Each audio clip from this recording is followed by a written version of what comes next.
चीज़ ही कोई एक गल।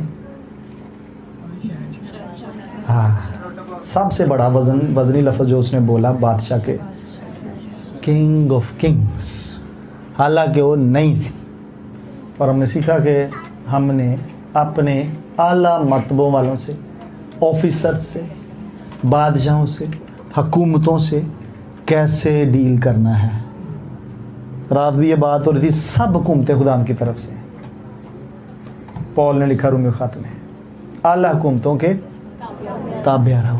और हमने डैनियल से सीखा कि ताबेदारी भी केस लेवल दी, कि ये वो नबूकदनेस्सर, ये वो सिस्टम था जिन्होंने उनके शहर को भी बर्बाद किया हुआ था, यरूशलेम को, और जिन्होंने उनकी हैकल को भी बर्बाद किया हुआ था। स्टिल वो कहता है खुदा ने तेनू कुवत, ताकत, कुदरत देती, विजडम देती है, तेनू साढ़े उत्ते लाया। So you can't jump in and speak against kingdoms. बादशाहों के खिलाफ, हुकूमतों के खिलाफ you should not speak,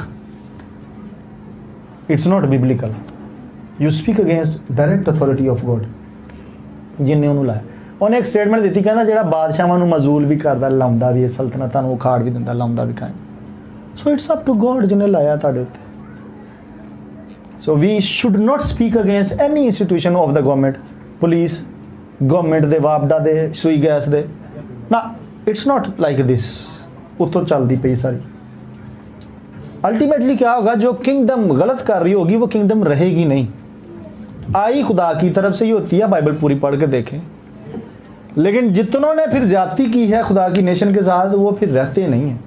judgement उनकी खुदा जमीन पे करवाता। आपने इसको देखा नबूकदनेस्सर को? कभी जाके मैप खोलिएगा बाइबल टाइम्स के और जाके देखिएगा कि बाबल की